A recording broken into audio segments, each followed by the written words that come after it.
Okay, so medyo hindi naman as in sobrang dami, pero may mga iilan-ilan sabihin na lang natin na nagre-request ng love collective reading. So, I decided na sige magla-love collective reading tayo for each zodiac sign.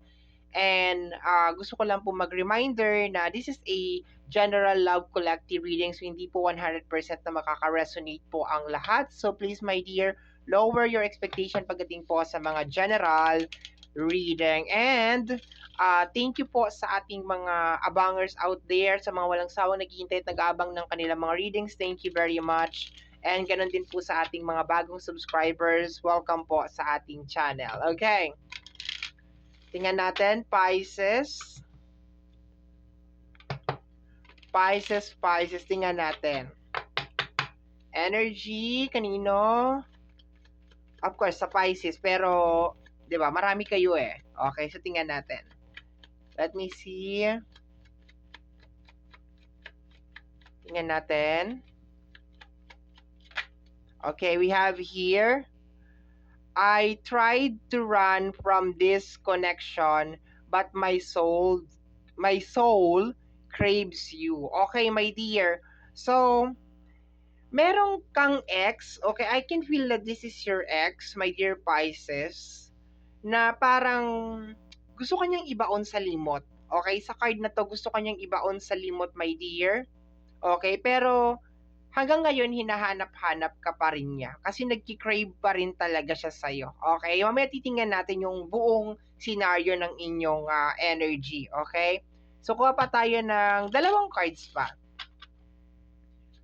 Okay, tingnan natin. Next card natin. Oh, sakto. Oh. Sakto yung cards natin ngayon. Okay? Next card natin. This situation has become very difficult for me to manage. Mentally, it is draining me. Okay. So, possible na hindi niya kinakaya, my dear. Kasi, hinahanap-hanap ka niya eh. Hinahanap-hanap ka na ng tao na to.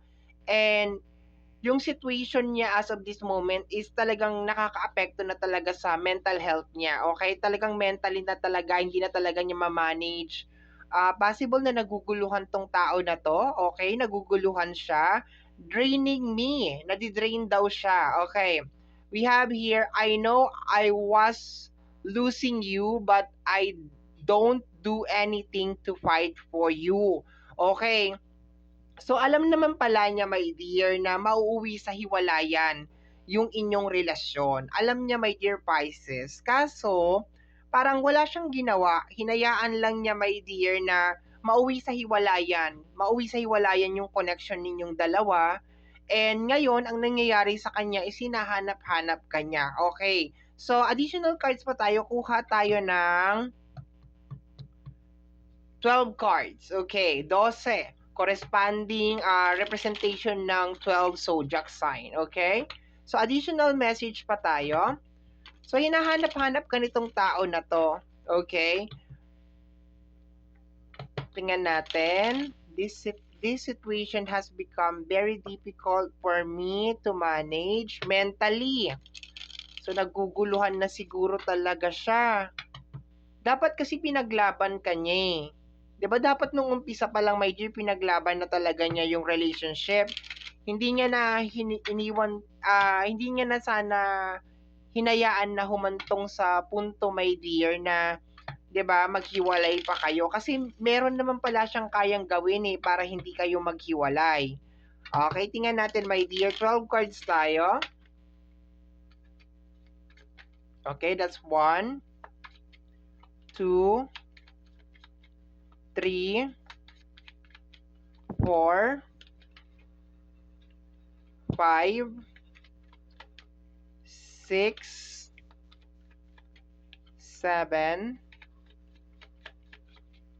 8, okay, 9, 10, 11, 12. Wow! Talaga ba? Ang galing ng cards natin today 1, 2, 3, 4, 5, 6, 7, 8, 9, 10, 11, 12. Sakto!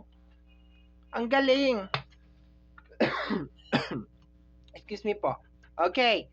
So, additional cards tayo, my dear. Additional cards tayo.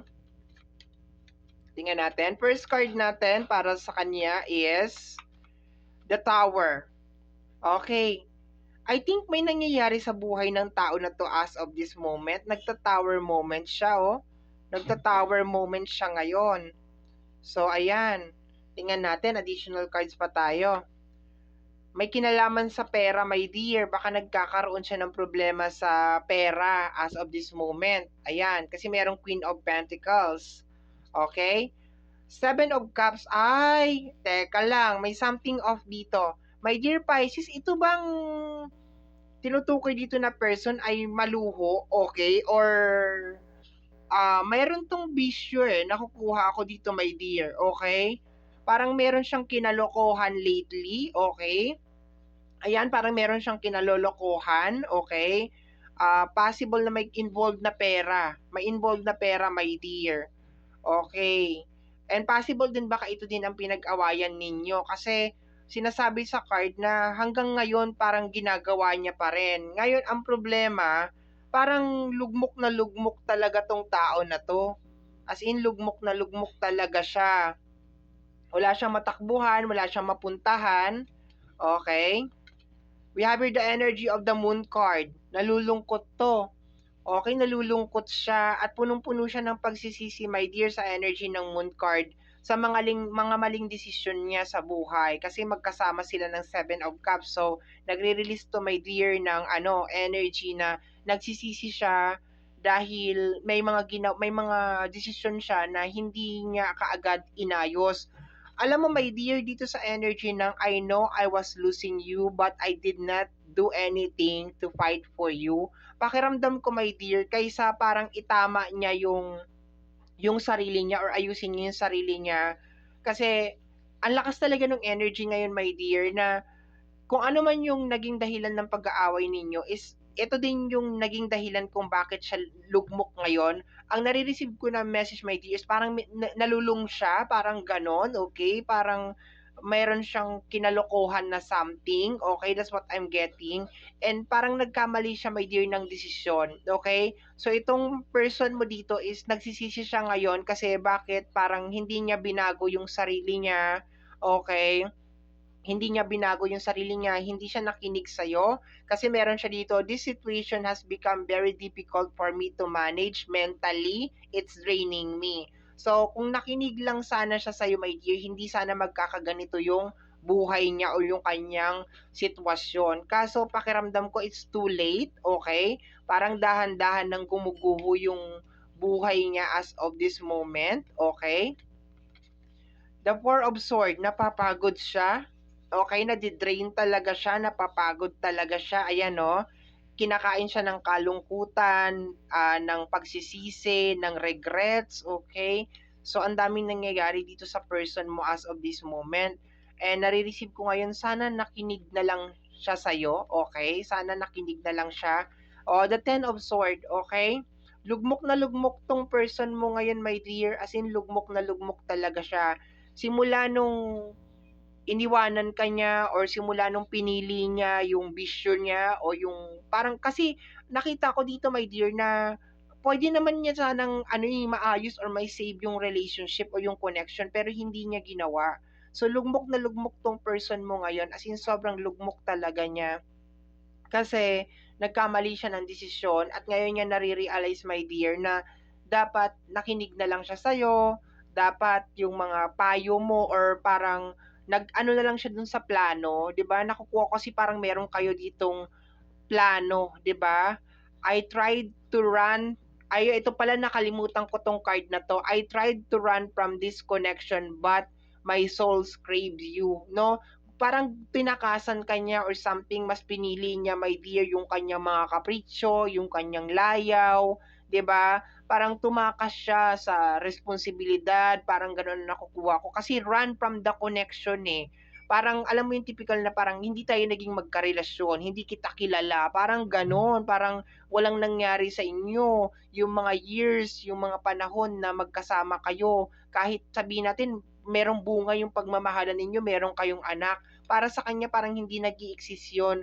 Masyado siyang kinain nung kanyang desire, meron siya dito sa energy ng Seven of Cups, meron siyang kinalokohan dito, my dear. Meron siyang kinalokohan, my dear. And ngayon niya nare-realize, my dear, na sana noon pa lang binago niya na, sana binitawan niya na yon, sana pinili ka niya, mas pinili ka niya kaysa dun sa kinalokohan niya. And ngayon, lugmok na lugmok tong person mo. 2, 4, 6, okay? So, meron pa tayong 6 na card.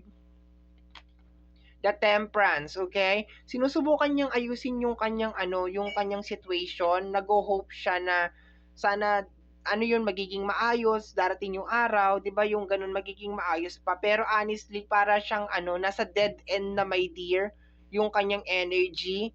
Talagang naapektuhan na yung kanyang mental health. Actually, habang nararamdaman ko siya, para naaawa ako sa kanya, pero pinili niya kasi to, my dear, eh. Nararamdaman ko na may mga gabi na umiiyak talaga siya, may mga gabi na parang nagsisisi siya sa ginawa niya na desisyon, kung bakit parang niloko ka niya or parang inabandon ka niya, parang gano'n.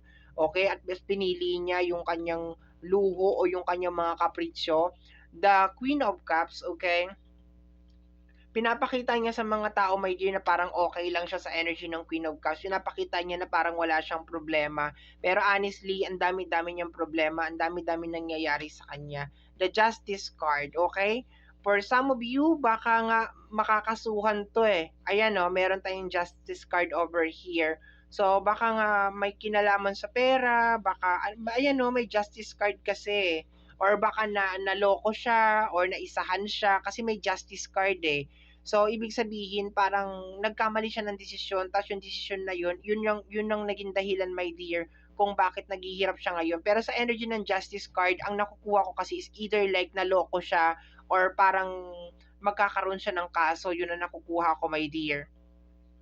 Let me see, the 9 of Pentacles and the Moon card, okay? Yung pagiging maluho talaga siya, my dear. Yung parang akala mo ba one day millionaire, yung ganun, kung gumastos, as in one to sawa talaga. Kahit hindi naman niya pera yung ginagastos niya, maski pera mo na siguro yung ginagastos niya, my dear. Maski pera mo na yung ginagastos niya, parang okay lang sa kanya, wala siyang pakialam. Maski anong payo na sabihin mo sa kanya, parang hindi siya nakikinig, my dear. Kumbaga sa kanya, parang nananaig talaga yung kayabangan, nananaig sa kanya yung parang maipakita niya sa tao na parang kaya ko to, kaya ko yan.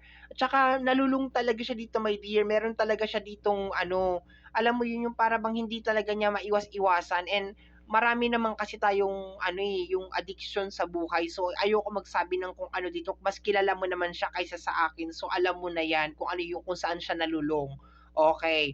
We have here the energy of the Queen of Wands, okay? Gustong-gusto nito, my dear, na makita ka ulit. Ayan, the 5 of Wands. Kaso alam niya na mag-aaway lang kayo.